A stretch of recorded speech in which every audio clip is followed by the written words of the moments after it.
Mokiny, nesiseka fizika, įstrigai su namų darbais, ruošiesi samdyti korepetitorių. Neskubėk, prieš samdydamas pažiūrėk mokytojo Alberto video pagalbas. Ši video pagalba skirta tiem, kurie jau perskaitė Gamtamokslės ugdymas LT išleistą fizikos vadovėlį ir įstrigo su namų darbais. Šio epizodo pagalba tema 5.4 elektrinis laukas. Šįkart jau ir vadovėlyje yra uždavinių. Pradėkim. Pirmas uždavinys. Susistabdykite video, perskaitykite sąlygą, o dabar pradėkim.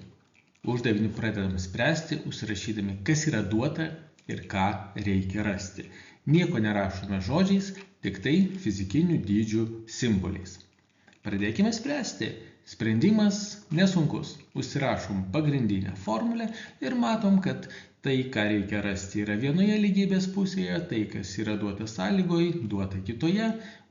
Sprendimas baigtas, įsistatom skaitinės vertės, suskaičiuojam, tikiuosi skaičiuotuvų naudotis mokat ir žinoma, nepamirštam parašyti atsakymą.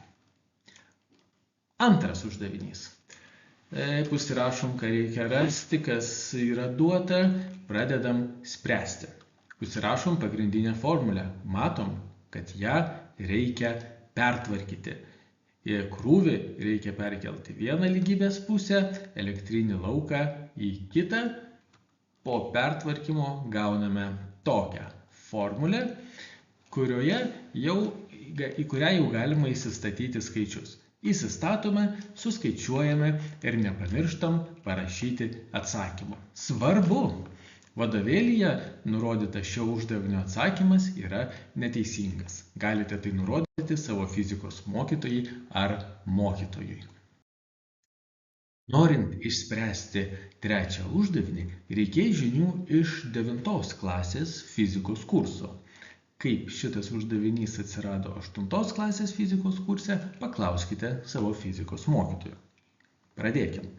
Užsirašykim, kas yra duota ir ką reikia rasti. Krūvio simbolį jūs be abejo žinote. O dabar pasakau, kad fizikoje masės simbolis yra M mažoji ir masė matuojama kilogramais. Todėl masę, kuri yra duota gramais, reikia pasiversti į kilogramus. Prieš pradėdami spręsti būtinai turim pasidaryti brėžinį. Nukreipkime elektrinio lauko, tegu elektrinio lauko kryptis būna aukštyn. Elektrinėme lauke yra dulkelė. Ta dulkelė aukštyn kelia elektrinė jėga. Bet kadangi dulkelė turi masę, tai ją veikia ir žemės traukos arba sunkio jėga. Ir norėdami šitą uždavinį spręsti, turime padaryti papildomas prielaidas, iš kurių svarbiausia yra tai, kad dulkelė nejuda elektrinėme lauke. Todėl elektrinė jėga ir sunkio jėga yra lygios. Taip pat trumpa ekskursija į 9 klasės fizikos kursą. Fizikoje sunkio jėga yra masės ir laisvojo kritimo pagreičio sandrauga.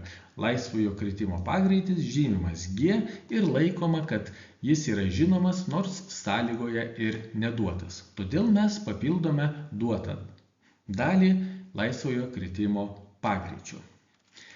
Pagaliau galim pradėti spręsti. Užsirašom pagrindinę elektrinio lauko formulę ir ją reikia perkelti krūvio ženklą, krūvio didumą į kitą lygybės pusę ir gauname elektrinės jėgos išraišką.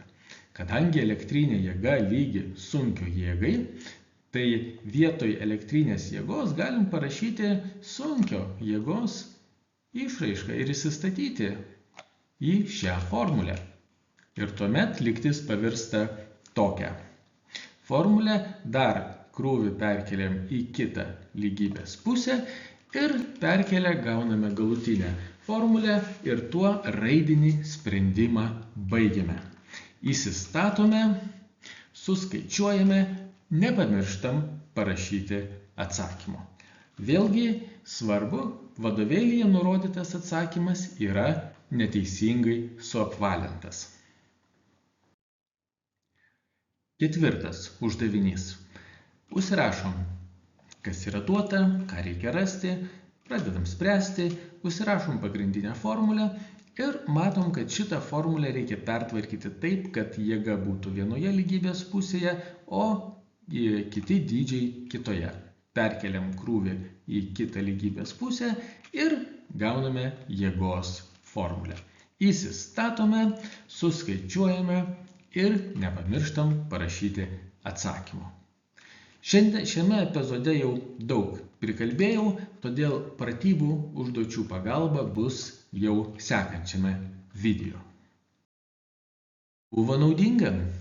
Jeigu taip, komentuokite, rekomenduokite, prenumeruokite. Taip pat laukite naujo epizodo apie elektrinio lauko pratybų užduotis. Atminkite, kad sunkią minutę jums pagelbės fizika ir mokytojas Albertas. Tuomkart tiek.